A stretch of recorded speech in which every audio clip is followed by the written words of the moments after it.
and just when you thought you didn't know jack shit.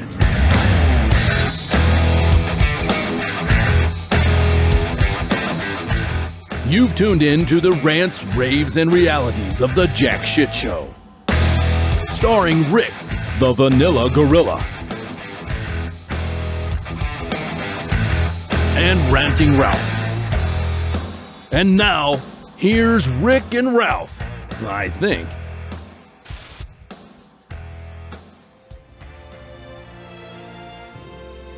You feel you are a part of something that stretches from before you existed and will be here long after you are gone. The way it was with our grandparents. Go blue! Go blue! Go blue! It's the way it was with our parents. It's the way it is with us. It's the way it's going to be with our children and grandchildren. The cold, dark, forbidding sky of that late November day in Ann Arbor or in Columbus. It does set a tone for the whole winter with either being the victor or having been humiliated by your rival. If you don't think it's a big deal around here, ask the guy who lost it. It's a stigma you carry for 364 days until you get a chance to remove it and get that blemish off your soul. And they look at great. Wow. Well, folks, if you don't know what time of year it is, it's my favorite time of year. And it's not Thanksgiving, not Christmas, man. It's the game. It's here and it's relevant once again. Just looking at that intro gives me goosebumps every time. You got your man Vanilla Gorilla here. Unfortunately, today we have a little twist on my co-host because Mr. Ralph was smart enough to walk away and get the hell out of the way between these two Titanics. I am so absolutely honored to finally get to do this with my boy, a good friend of mine from high school. He was at Westerville North, played football under the legendary coach Ron Balconi, Hall of Famer Chad Hickam, who also does a little DJ work for 102.7 KQUL out of Missouri. Chad, what's up, brother? How are we you this doing? week? Hey, I'm Well, great, it's great man. to be here. It's like you said, the atmosphere is here. I mean, you can't get much bigger than this. So I'm excited. And Ralph, got him out of the way. We got the big boys in the house now. So So give me a little backdrop, man. How'd you get out to Missouri? How'd you get into the radio business? And go ahead and give me a little background. well, just I was born in a little town called Boonville, Missouri, which is over by Columbia, which is MU, of course, Mizzou. But my dad worked for Abbott Laboratories in '83. We went up to Columbus, Ohio, because he was transferred up there. We started out in Delaware, Ohio. And my freshman year of high school, of course, is when I met you at Westerville North. And, the rest, as they say, is, history as far as there. After high school, went into the service, came out, walked on at Ohio State, and, just did the best I could until I got hurt again. I had a fractured L5. So I couldn't go on anymore. So I went to the MCFL, which was like, a semi-pro league until I came back to Missouri in 2000, got into the police academy and became a cop. And I've been doing that now for the last, 23 years, just on and off in the law enforcement community. Also do the radio DJ part-time for KQUL, Classic Hits. We do everything that's 20 years old, which is scary now because all the stuff we listen to now is classic hits, which is I can't stand it, but Right. But golden oldies now are 80s, which is right. us. When you hear Bon Jovi's Living on the Edge is a golden oldie, you're just, what in the world is going on now? But that's how I got started. And when I got started in radio, it was really weird because my buddies asked me if I would do a sideline show for Camdenton Lakers, which is a local high school team here on our on a sister station KRMS. And that's how I got started. And we did a sports show just offhand every Wednesday night where we'd go, and talk about stuff. So this is right up my alley. I'm glad to be a part of it. I'm glad you asked me to come out. And man, I tell you what, looking good still, brother. You look like hey, appreciate you, man. Appreciate you. Yeah, I know you're looking good. Can you just give the audience just a couple backdrops on some accomplishments in the powerlifting world that you've had? I know you hold a couple over 40 records. I have about 26 world records that have now, since been broken, either by me or by others. I'm a 2-time world champion and 3-time national champion with 365 Strong Powerlifting Federation. They're based out of North Carolina. I've worked alongside just about everybody in the business, and I also do personal training and strength conditioning for Hickham's Gym, which is my own gym. And yeah, it's just been great. It's a great brotherhood and sisterhood. I'm really looking at how the women are coming along, Rick, because there's some strong women out there. There's some women out there that scared the hell out of me. Some old Bev Francis type scary ones. Was that her name back in the Bev Francis? But I mean, when you look at Bev, she was the bodybuilding / I'm strong bodybuilder.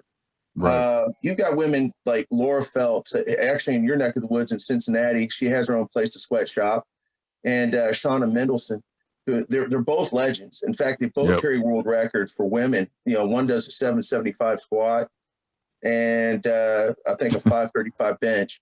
That's insane. Yeah, it's crazy. But my numbers, shoot, I'm telling you what, I'm just coming back from an injury with my thumbs. I dropped 800 pounds in my last meet. Saw that.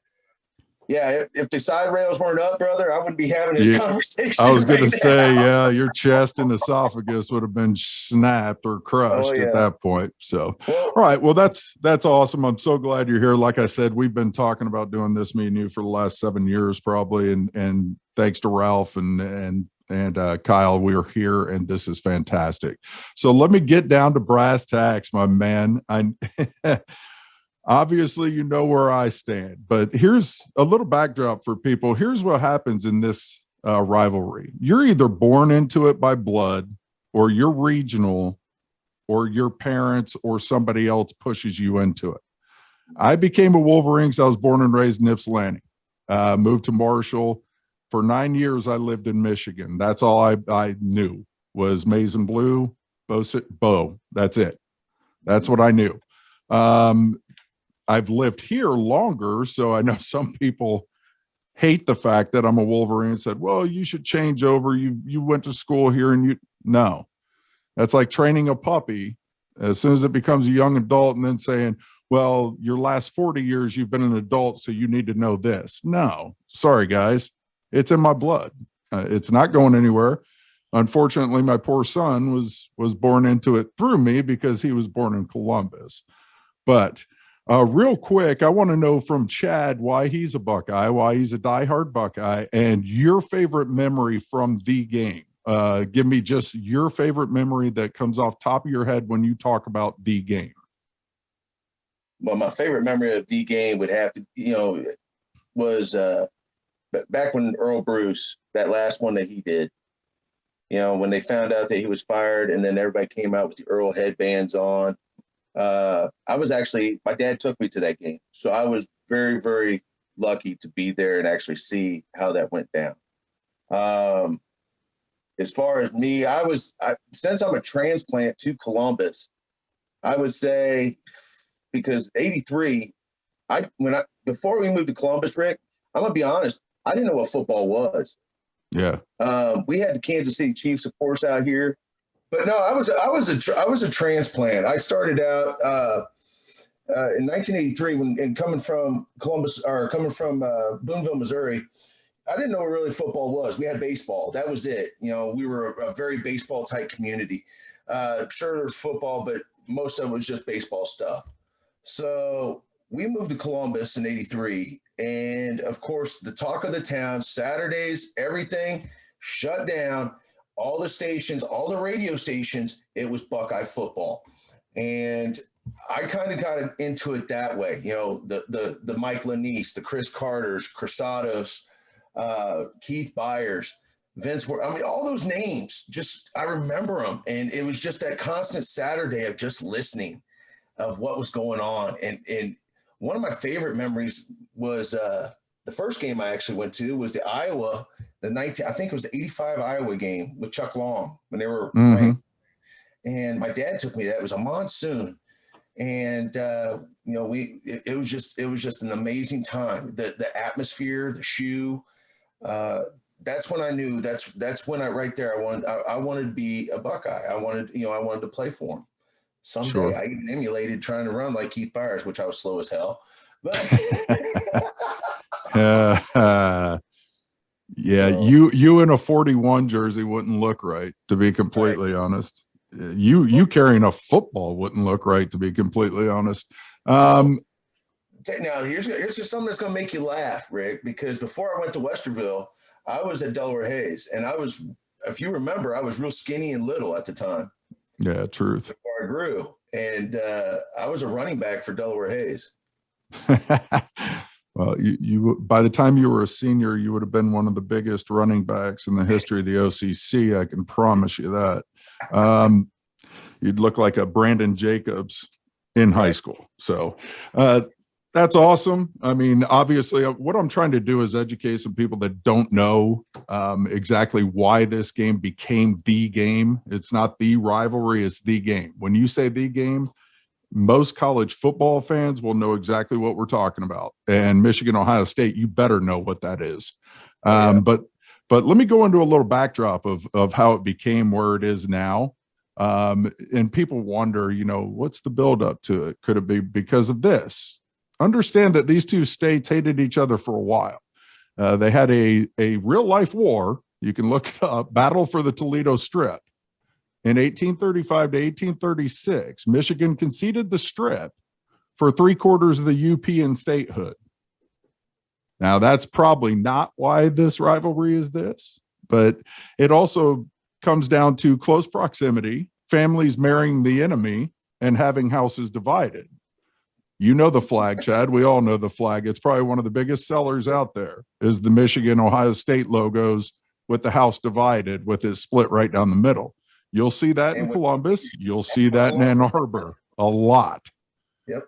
And you see it in Columbus too, especially in Westerville.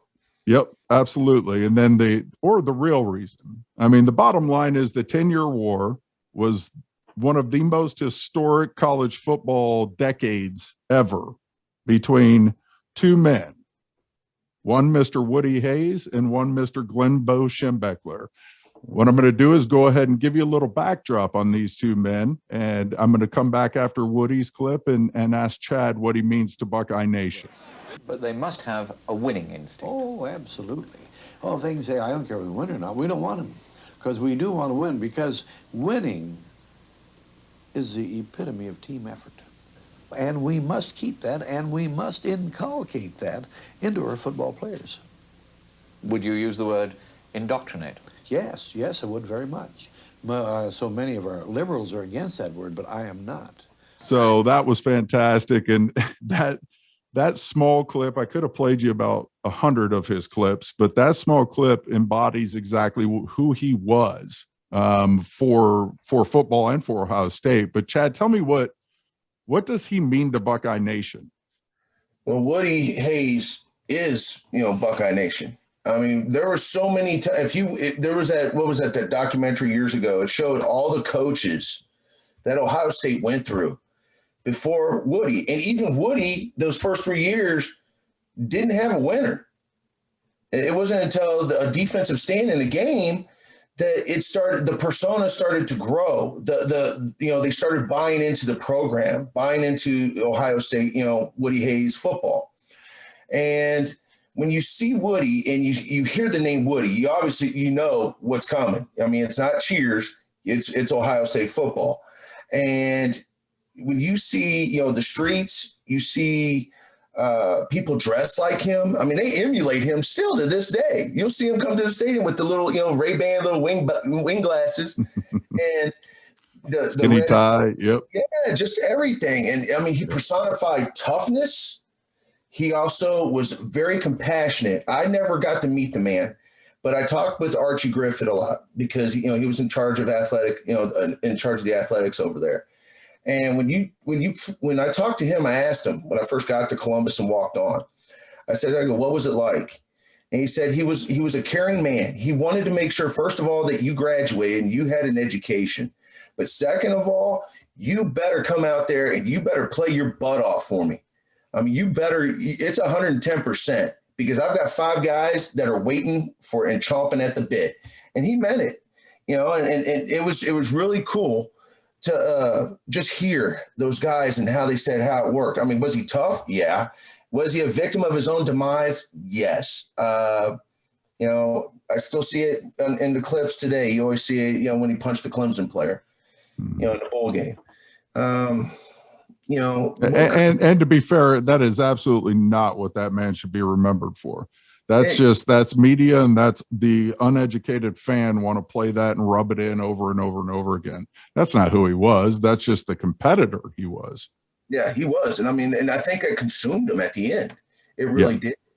But overall, they said he was most compassionate. In fact, him and Bo, and I know you'll talk about here before long, they actually were best friends, and people didn't know that. Yeah.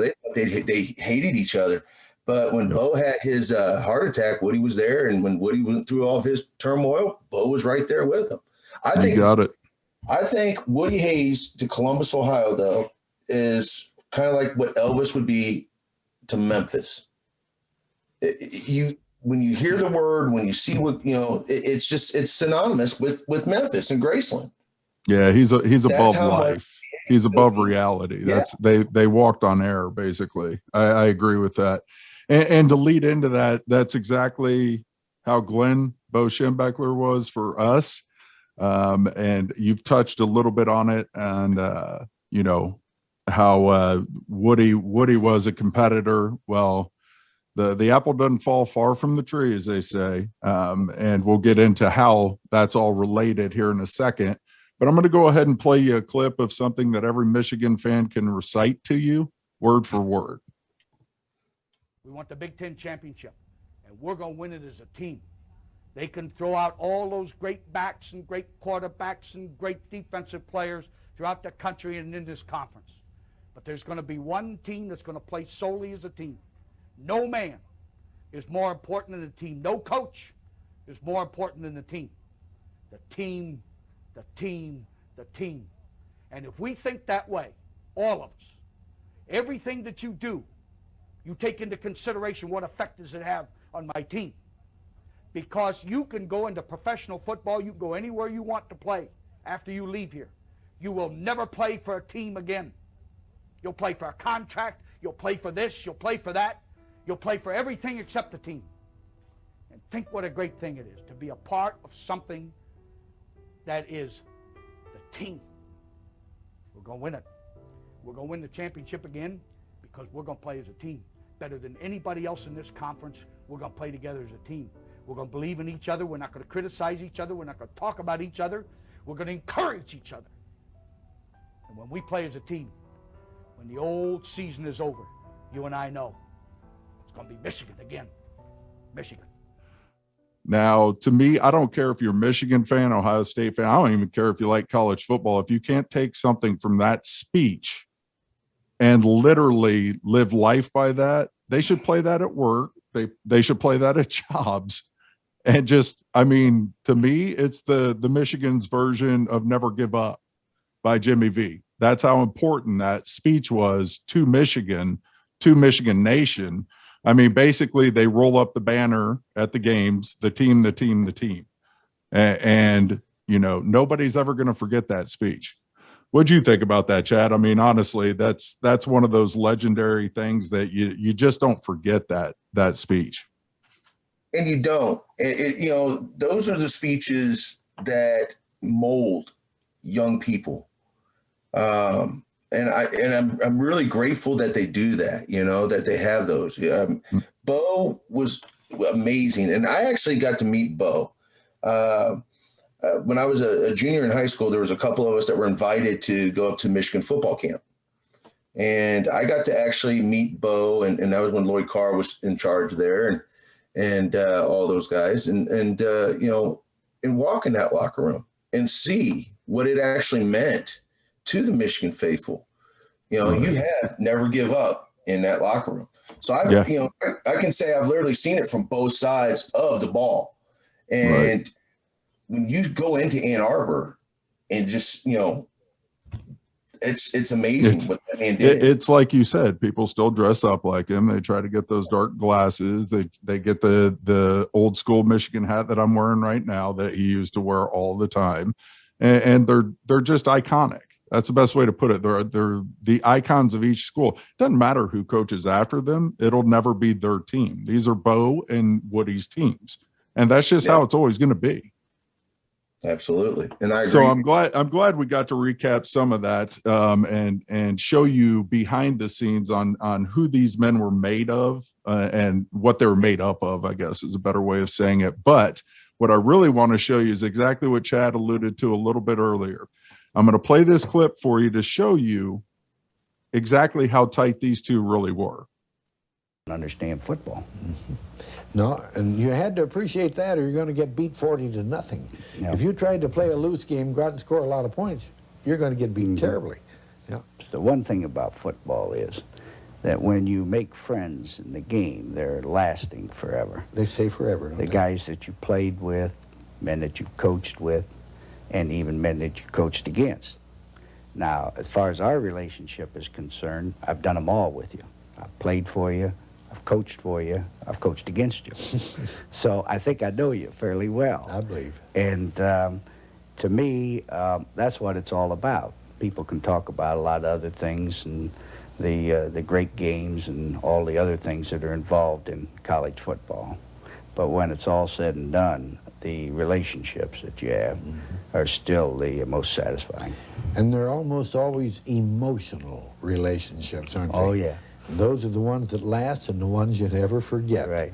I've enjoyed this, Bo, very so much. have I, Woody. Okay.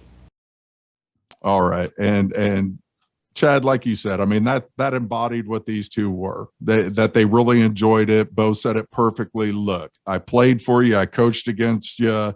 I mean, but like you stated earlier, when Woody was ready to pass, first one by his bed, Bo.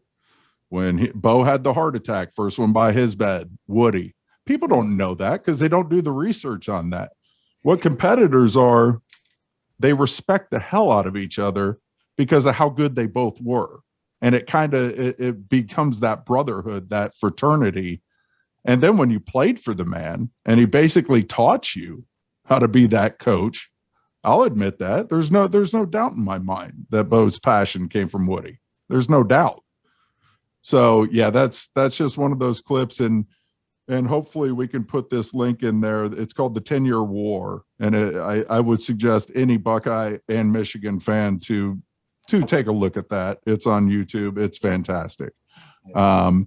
So I mean, that's a little history on the setup of this rivalry and why it is. The 10-Year War began it all. 1969 was the first meeting that set the stage for exactly why we are where we're at.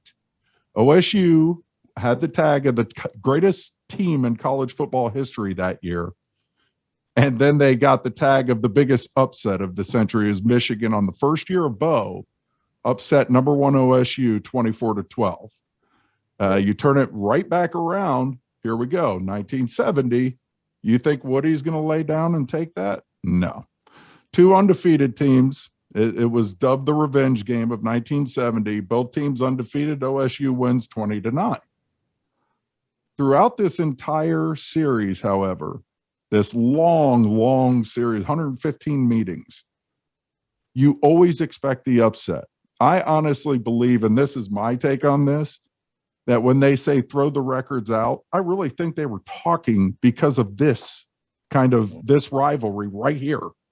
You know, the 1969 couldn't have been more perfect.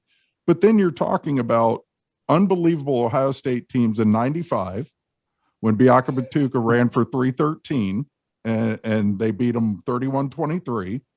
96, Ty Streets on the slant for a touchdown, 13-9. These are undefeated Buckeye teams. So Michigan's playing the spoiler on all of these.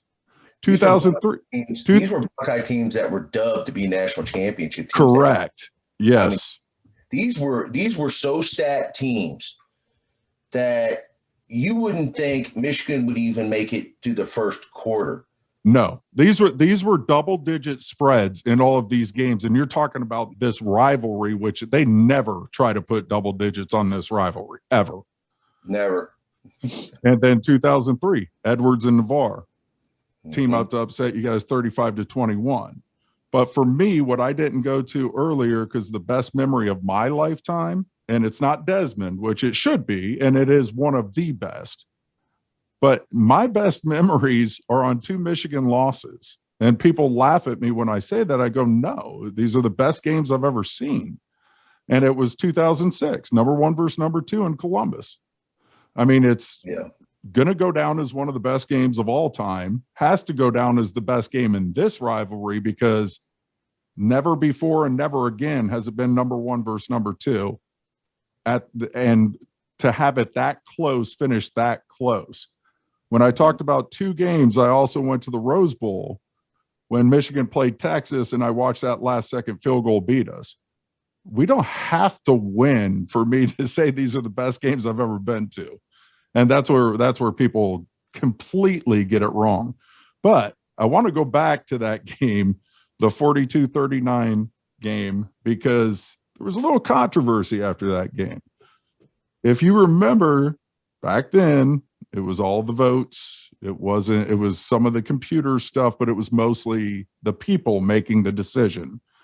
42-39 on a neutral or on a away game. What do they say, Chad? 3 points for home field, right? Right. That's usually what the Vegas sets it as. So it's 3 points for home field advantage, usually in a spread. You couldn't have got tighter. What they're saying is on a neutral field, that's a tie game, and you have number 1 versus number 2. The question still in my mind was why Michigan did not get a rematch in the national title game. And I want to hear Chad's opinion on this, and we're going to play a clip from Herbie, who got a lot of backlash, actually, from Buckeye Nation for defending Michigan on this. But before we get to that clip, I just want to go ahead and put a little plug in for Mr. Chad Hickham's Gym, because personally, I've got some of his merch, and it's some unbelievably great shirts. Again, Chad is a national record holder in powerlifting, and he knows what he's doing. So I just want to give a shout out to Hickham's Gym, and as he's going to be a proud partner and sponsor with us. And I have a funny feeling that Ralph will want him back for a few more shows. So let's get a quick clip, and we'll be right back to you to show Herbie's response. Hickham's Gym is a consultant in nutrition and strength and conditioning. What sets Hickham's Gym apart from other personal training companies is we are sports and work specific. We concentrate on what will make the individual succeed in their fitness goals. Hickham's Gym has over 30 years experience and several philosophies in building the human body to be flexible, bigger, faster, stronger. We also work with bodybuilding and fitness competitors. Get in touch with Chad Hickam at www.hickhamsgym.com or call 573-480-0808. Let Hickham's Gym be your next move to get you into shape. Hickham's Gym, we build champions. After the year that they had, it's just my opinion after watching Michigan, the way they played against Ohio State in Ohio Stadium, the number 1 team in the country, that they are deserving of being the number 2 team. If you're thinking of voting, I don't want to see a rematch, you shouldn't vote. Just remember this, that it's down to who the 2 best teams in the country are. Forget about rematch, forget about who's played who in your mind are the top 2 teams right now in college football. If it's Florida, then it's Florida. If it's Michigan, then it's Michigan. But don't get caught up in the rematch or no rematch discussion.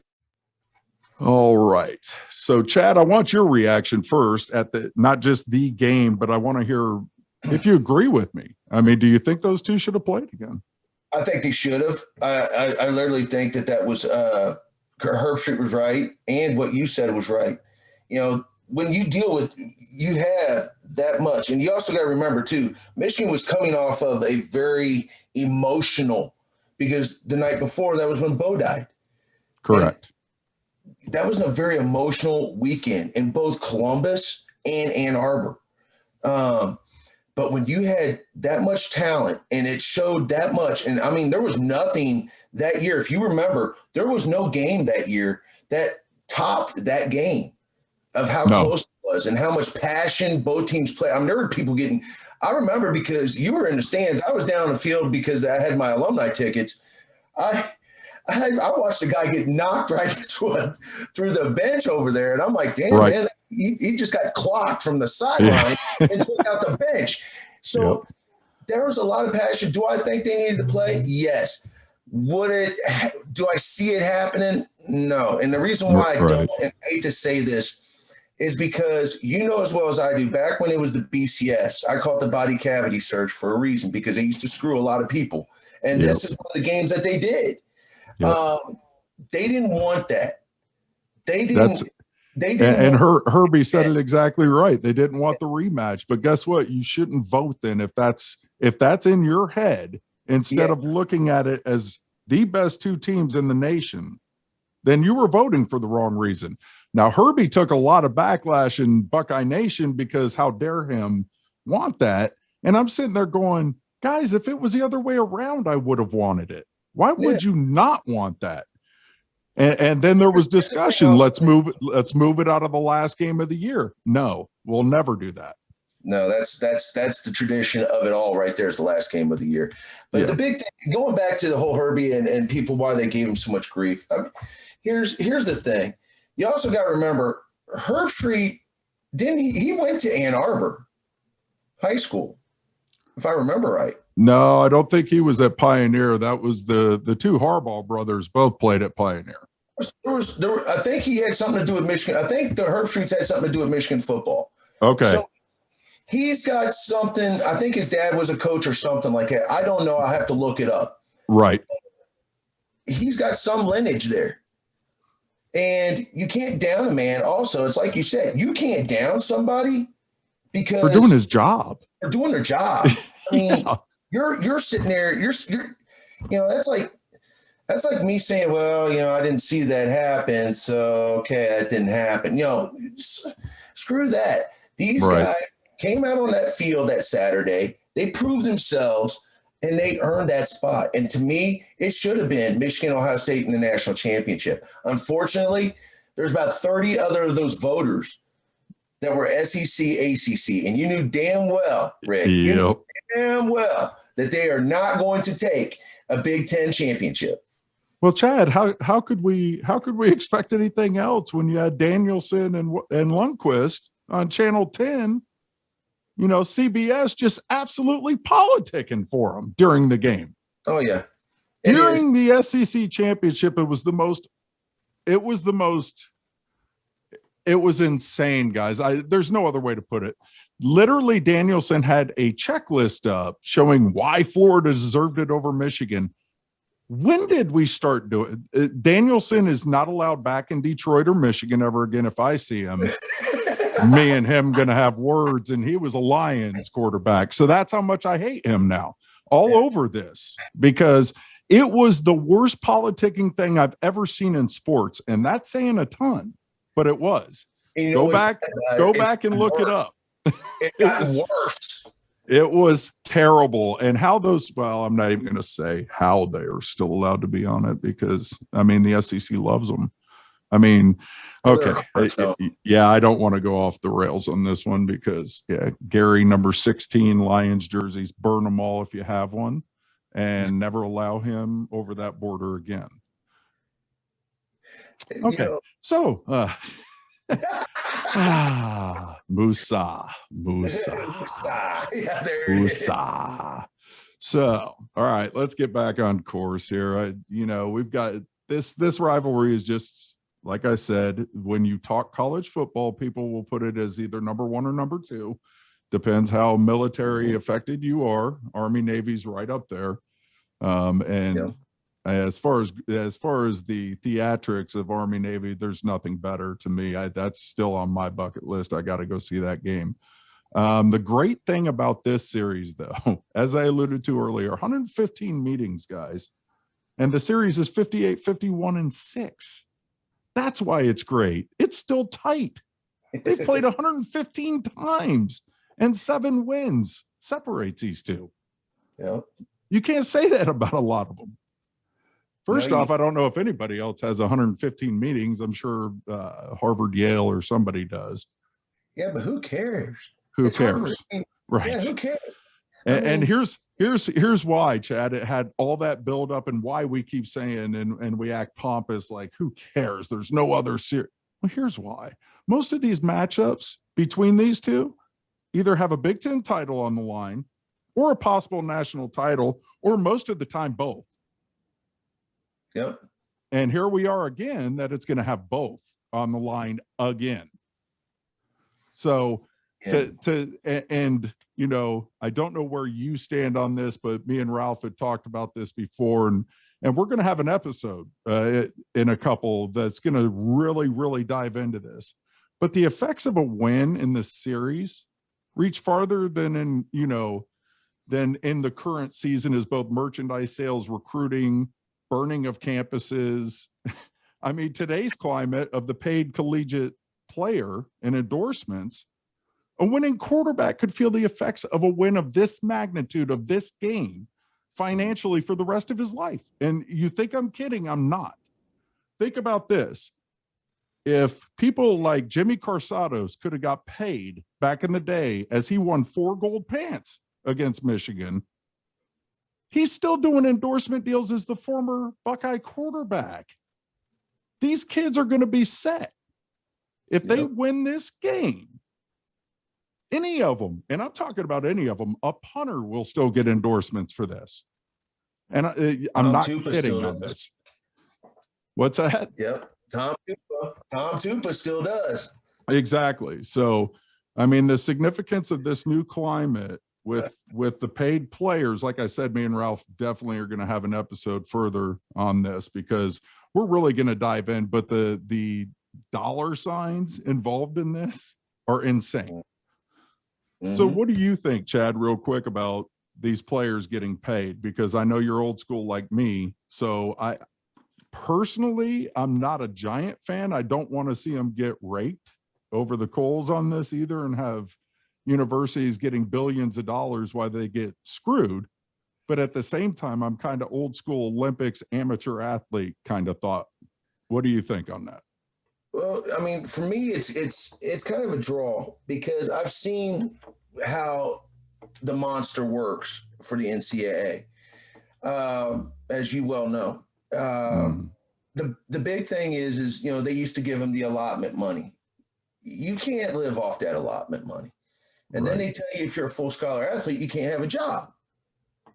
Well, that puts an incredible burden. If the university if you're not a full ticket jock, that puts an incredible burden on that kid, his family. And then that's when you start seeing stuff like, the under the table paying, a lot of the violations start happening.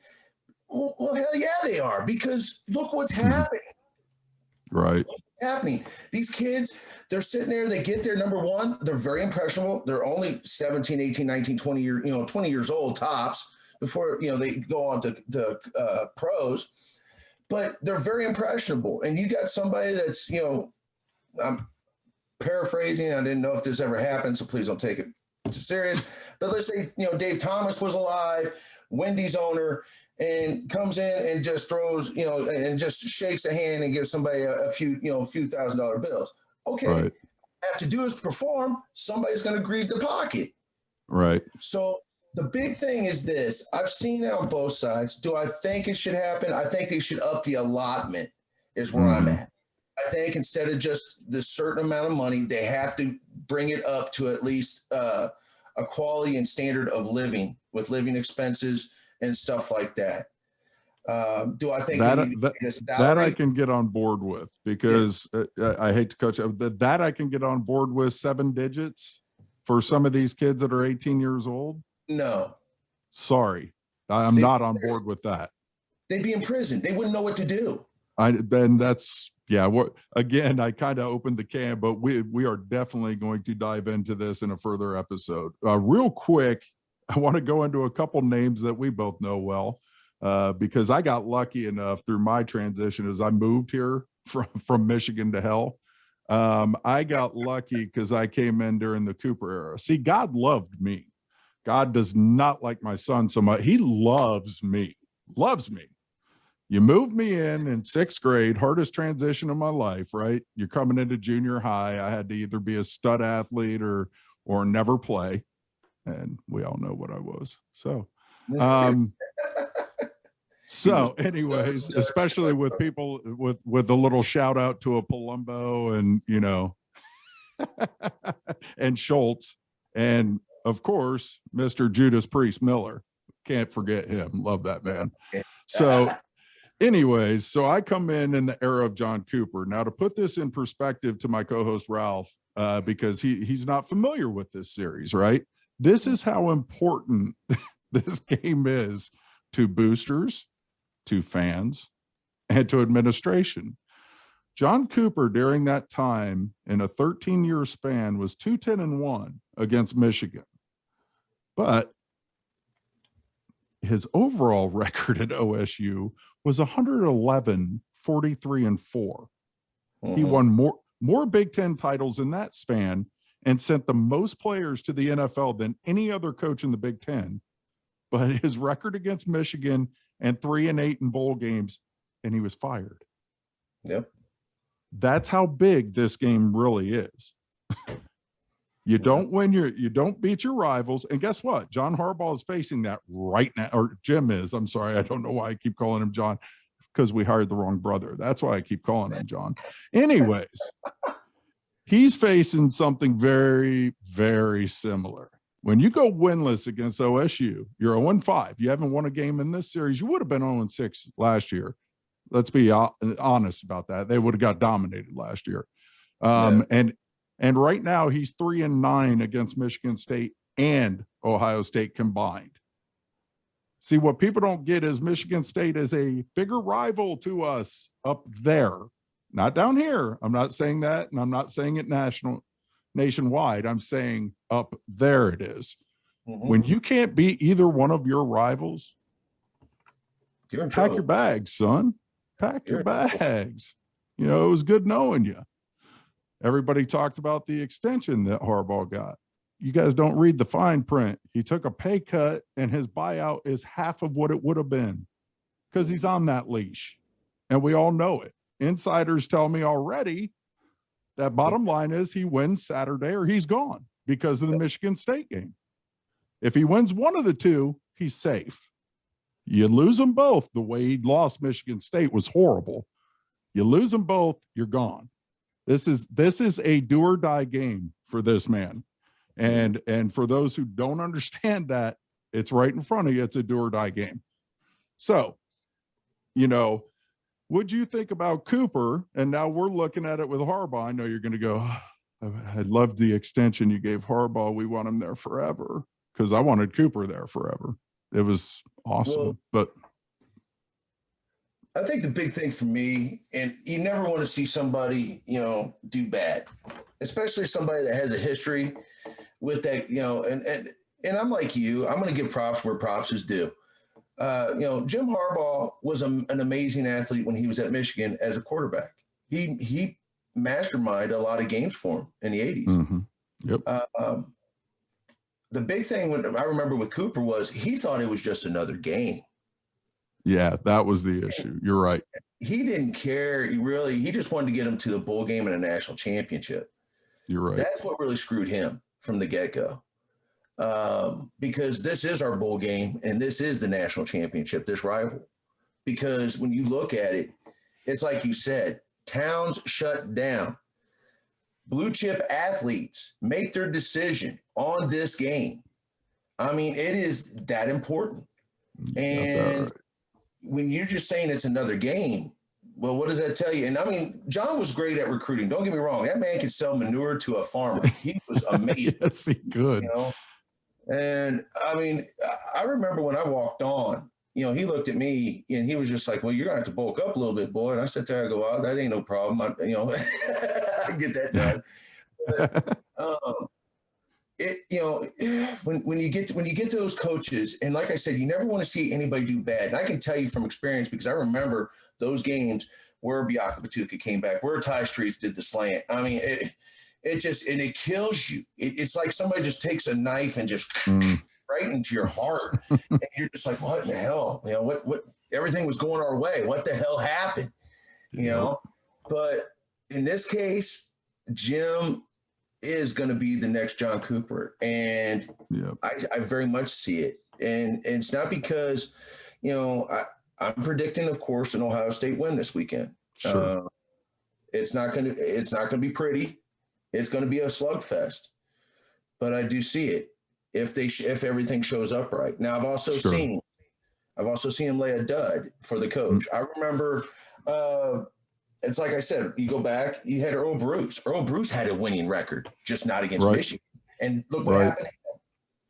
So this is a pattern. Oh yeah. Yeah. It actually is. So you couldn't have hit any better. They're both almost identical twins in their situations, except John, Jim's not sending the number of people that John did. And honestly, my problem with Jim is he's not the quarterback whisperer. He's a quarterback killer right now. You're recruiting these 5-stars who want to come into Michigan and play for Michigan, and you're running the ball 80% of the time. That's not what, to me, he destroyed Shea Patterson. That's my opinion. People are all over Shea. And I go, I'll tell you what, if you're a baseball pitcher and you're sitting there throwing over to first 100 times a game, and then on 3rd and 10, they say throw a ball. When you're throwing once every 10 to 12 snaps, there's no rhythm for these quarterbacks. None. None at So, all. right, let me go into real quick here for Ralph, because the real reason that both universities are just so known, and I'm talking about worldwide. You can go just about anywhere, yell OH, and you're going to get it back with the IO. And that's not a joke. Ralph is down in Miami. I swear to you, go into any bar, any restaurant, you'd be hard pressed not to get one back. And I'm not kidding about that. Michigan, same way. You yell go blue somewhere or hail to the victors, somebody's going to stand up. Somebody's going to say something. So I'm going to hit the traditions real quick with Chad here and see what you guys all think about it. To me, the number one for Michigan is obviously Hail to the Victors. It was the number one ranked song in college football at one time. Thank God, because if I heard Notre Dame stuff anymore, I was going to just you and me both, brother, lose it. Real quick, the irony of all of this, which you're going to love, Chad, is my son plays at Dublin Scioto. Now, here's what you're going to love.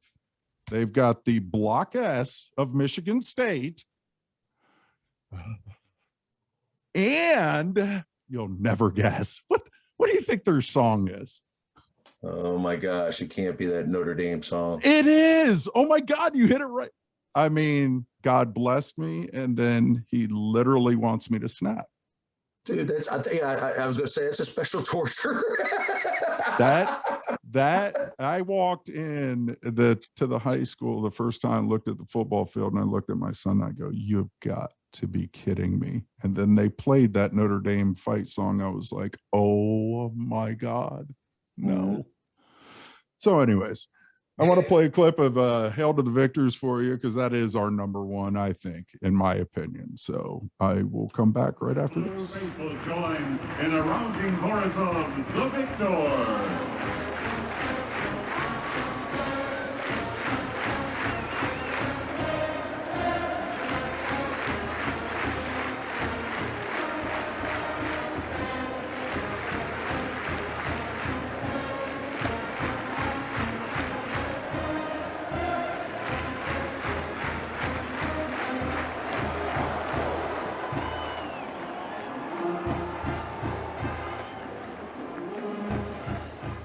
And the next one for Michigan, in my opinion, which is, everybody knows this as well, is the Boosters banner that they run out to every year. They all jump and touch as their entrance to the field.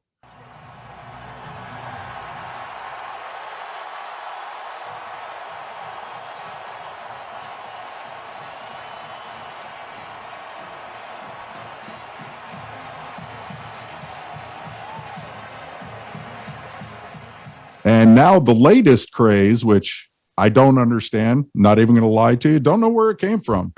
Just out of nowhere, we decided that instead of Sweet Caroline or Journey's the Just a City Boy born and raised in South Detroit, we went to Mr. Brightside.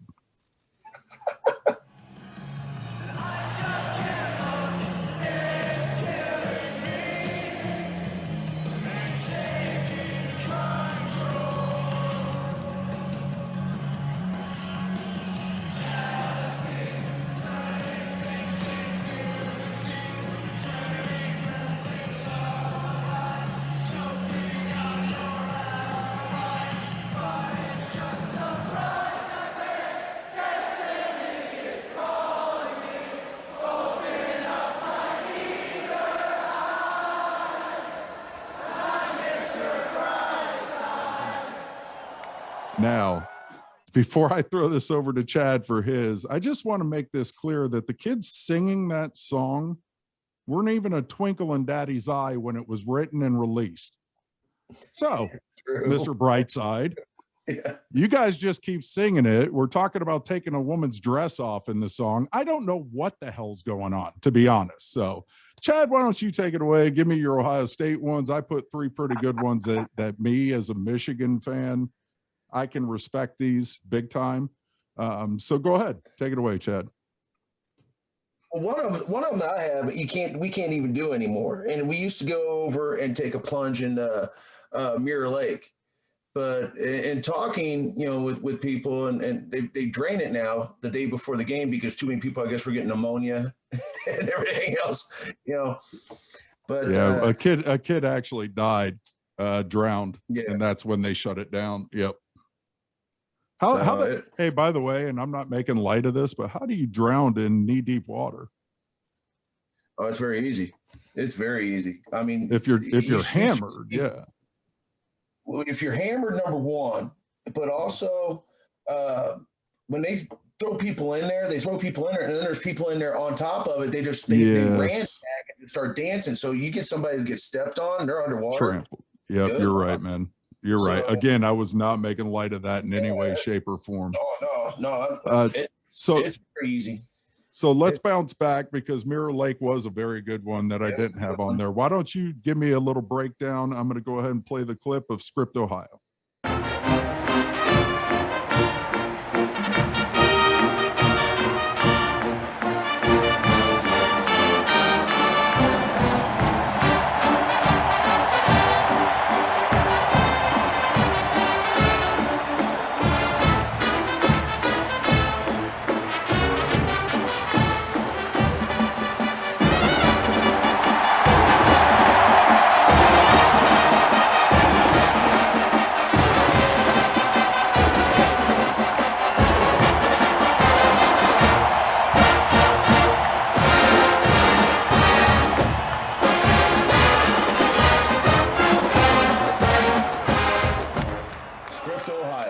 This one was labeled the number one traditional thing besides the Hail to the Victor song.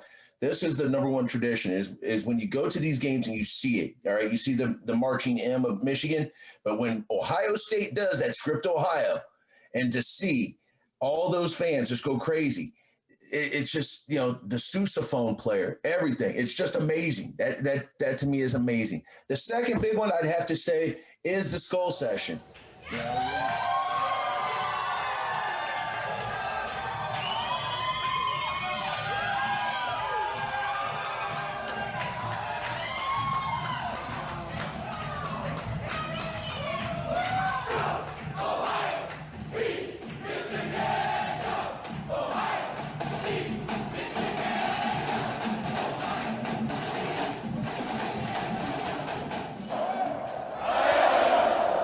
Shout out to the best damn band in the land. And a great shout out to you guys, best damn fans in the land.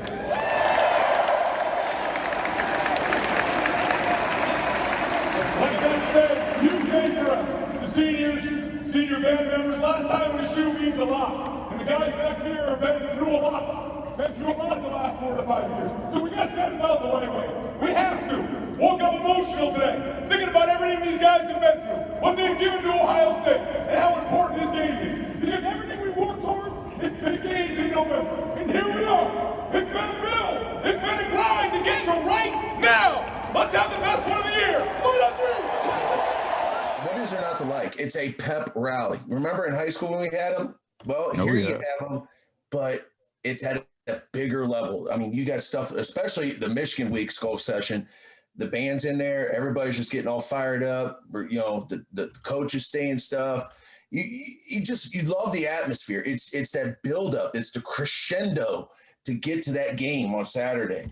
And the third one, of course, is Carmen, Ohio, which is one of the most amazing alma mater songs in my mind. It's a very beautiful one. Go ahead and play the clip.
So with Carmen, Ohio, what I loved about that was how you guys have Hail to the Victors. Of course, that's, in your face. Let's go. Right. Carmen, Ohio, for the alma mater song always reminds me of unity. It does. When you see it at the end of the games now. Now, we didn't do it back then like they did it when Tressel introduced it, where at the end of the game, the team literally, were hand in hand. Right. We didn't have that. We didn't do that when I was there. And it's turned into something special. And I'm glad, because it's rightfully so. It's a beautiful song. It is. It's really cool actually to see the unity of locking arms, all the players. And I'm not going to lie, it's a cool tradition. And really the last one that I want to bring up that sums up the hatred for each other is basically, Ralph, have you ever heard of a university making an entire song over their rival? Play the clip.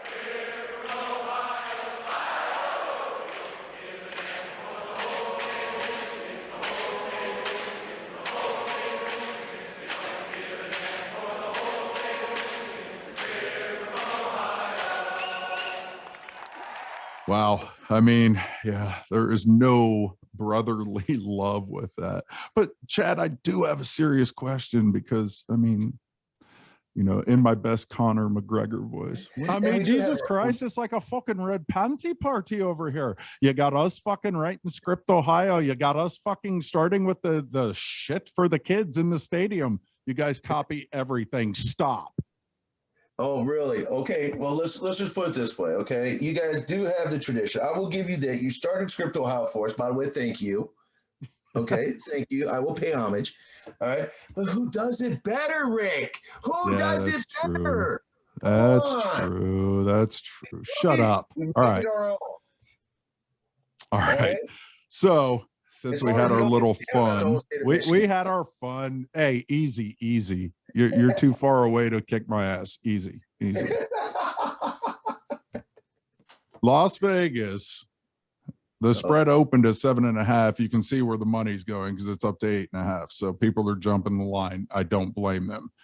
What I want from you is, because we're getting down to the nitty gritty right here, you're going to make your case, Attorney Chad, for your plaintiff, Ohio State, on what the keys to the game for Ohio State is.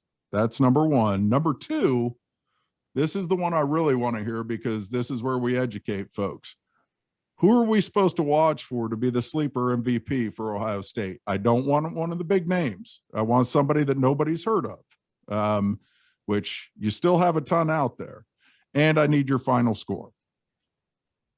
Well, the key to the game is going to be simple. Our DBs have to show up, and they have to show up wanting to play. It cannot be on and off. My biggest fear is we played Michigan State so damn good that we're going to come in this week and lay a dud. And it's happened so many times in this rivalry. It's scary. It really is. The same way Michigan's done the same thing. But the keys to the game for me is that secondary, to make sure they're tight and make sure they're playing right. Another thing is who is going to just get the ball rolling on the run. The run is what traditionally has opened up this game. Mm-hmm. All right. We can sit here and talk about Ty Streets, Veer all day long, Nope. I'm talking about Biaka Batuka, and you're right. Eddie George and those guys. You're absolutely right. Yeah, because it was, Biaka Batuka. It was, I can go back to like when Michigan had Wheatley, how they opened that up and then just blew us apart with the receivers. So the DBs are exactly key on this. We have to make sure that we are up to task. The next big thing is the offensive line. Offensive line is going to have, they cannot have complacency. We cannot have the little yellow hankies like we've had been in the past. All right. They know what they're doing. They know what the damn calls are. Get your head out of here. Fourth point of contact, as the old man used to tell me, and put it on your shoulders and get out there and play some damn football. Somebody to watch for. It's not Henderson. It's the guy in back of him. Which one? You have like three or four. The senior this week that just scored the touchdown. Master. Oh, Teague. Master Teague. Yeah. After I want the audience to understand something. The Michigan guy just named that for him because he didn't know what the fuck he was talking about. I mean, exactly. Typical Buckeyes, worthless nuts. Go ahead. Hit too many times. Leave me alone, right? You'd be out for 2 months in today's concussion protocol. Go ahead. Master Teague, for me, I think if they get him back in there, is going to be, if they can find some way to work him back in to make it a dual weapon, that's going to be a good sleeper. That'll be my sleeper. I like it. The reason why is because nobody's thinking about him because he lost the job early season. Mm-hmm. And now, like last week, he had a great showing. So let's see what happens here. I mean, as far as the other things going, I'm just right now, I just hope that we're sound. I hope it's a sound game for us. Right. Because I've seen too many complacencies in the past. And this one, it's like you said, it's got all the makings for a national title for either team. Yep. So give me the final score, bud. Well, I'm not going to go Vegas. I think it's going to be tighter. Okay. I think it's really going to come down to, I'm not even going to rule out an overtime, but I'm thinking it's going to be within 3. And I think it's going to be Ohio State, even with their offense firing like they are, I'd say, 37-33. I'm going to go weird. Okay. I'm going to go weird with it. No, that's not bad. Right. That's not bad at all. Yeah. So let me go ahead and give you my keys for Michigan's success. And you Michigan fans that have been bitching all year about how boring our offense is, please turn the channel now, because guess what? That's exactly what we have to be to beat this team. Time of possession is paramount in this game. Michigan, if you want to win this game, you run play clocks down. You make every possession for Ohio State limited and all important. Red zone offense, wake the hell up. You've been probably one of the worst in college football, and I do blame that on coaching. You guys get so mundane and inside the 20, it's sickening. You keep flipping quarterbacks when guys are in rhythm. Like I stated earlier, stop doing that. McNamara was having a career day against Michigan State. You changed to JJ 3 times in that game and settled for field goals, all inside the 20. Stop doing it. The number 3 thing for me is no blitzing. What? People, Michigan fans, what? What the hell is he talking about? Well, here's what I'm talking about. You blitz, we're dead. Have you not seen it enough? Have you not seen it enough in this series, particular, that they're going to hit you quick slant and be gone because they're going to have a slot on a linebacker? Yeah, you're right, Rick. I know. Shut up. Next. Your 2 first-round defensive ends have to get pressure by themselves.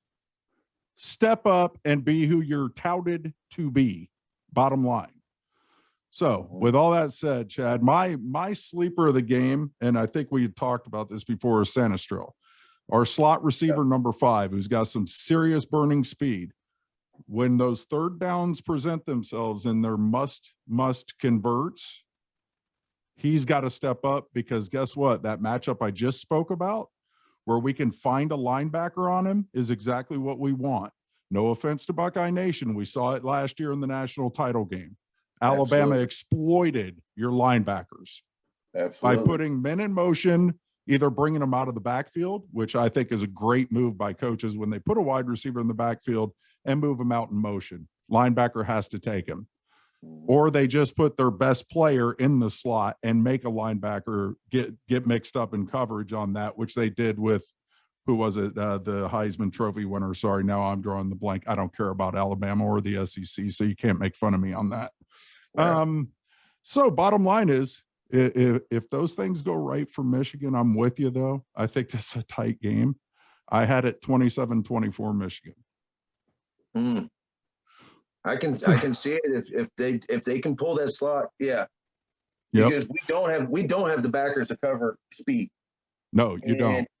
And what really scares me about that, and it's really great that you brought that up, is when you have that slot, you either have to pull one of your backers out and put in a free safety in that backer spot so they can cover speed for speed, which then you open up the run game. You got it. Yep. And honestly, that's what the Michigan has got to do that. And I'm serious about taking the play clock down every snap. It has to be that way. It has got to go back to the 10-year war. It's got to be that kind of game for Michigan to win. Yeah, it does. But it's scary. It's this one. If you're a Buckeye, you should be scared, because we've seen too many, the 50-50. They're either good, they're either bad. So I'm really looking forward to this. This is going to be a really so am I, man. So am I. Absolutely, man. Hey, Chad, I appreciate you so much, man, for joining us today. With all the traditions. I'm glad to be here. Hey, and I want to reiterate again, visit his website. Go ahead and plug your website, Hickham's Gym. Visit us at Hickham's Gym. There's several ways you get a hold of us. We got a Facebook page, Hickham's Gym, or you can go on my website, www.hickhamsgym.com, and see what we offer there. Like I said, we're a consultant company, especially trying to get people back integrated in society, especially with the whole pandemic and stuff like that. We work with kids, we work with adults, and special need kids as well. The big thing is that we just want to try to make a difference and try to help people. We are work and sports specific in what we do. So awesome, check us out, www.hickhamsgym.com. Awesome. Appreciate you, man. Oh, I almost forgot, though. With all the traditions and the songs we've been playing, I left something out because, I saved the best for you. You may own us, 112-1. I got that part. But when it comes to cool or most notable anything with traditions, you guys sure as hell don't have the baddest man in the world as your alumni. Take it away, Mr. Darth Vader.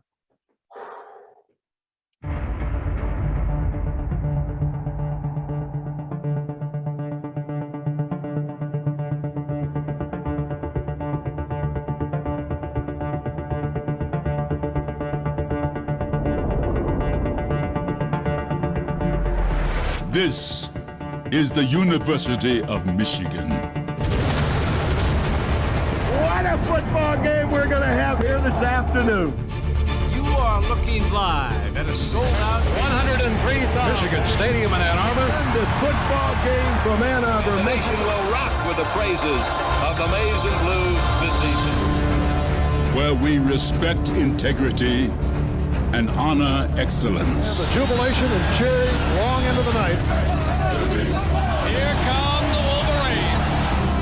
We are loyal Wolverines. Today, your football team is #1 in the country, and it's all right here. Standing for Midwestern values, hard work, determination, and an enthusiasm unknown to mankind. The old season is over. It's going to be Michigan again.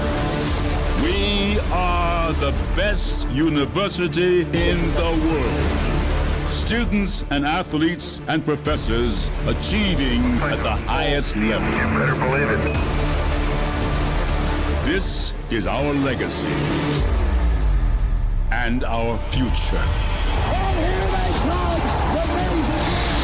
We are proud members of the Big Ten Conference in pursuit of national championships. We'll win this championship. We have won more games than any team in the country. No one has won more.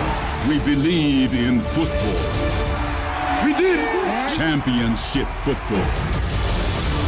He has on the Cowboys. McClellan up in the air. Touchdown! Touchdown, Billy Taylor! Shoelaces flopping in the wind. We shy away from no challenge or opponent. Brady. We bow to no man. We bow to no program. We are Michigan. So, Chad, you got anything on that? I mean, it is Darth Vader. That is chilling. Wow. Yeah, I know it's tough, man. That's a good one. I mean, I'm sorry. That's as good as it gets.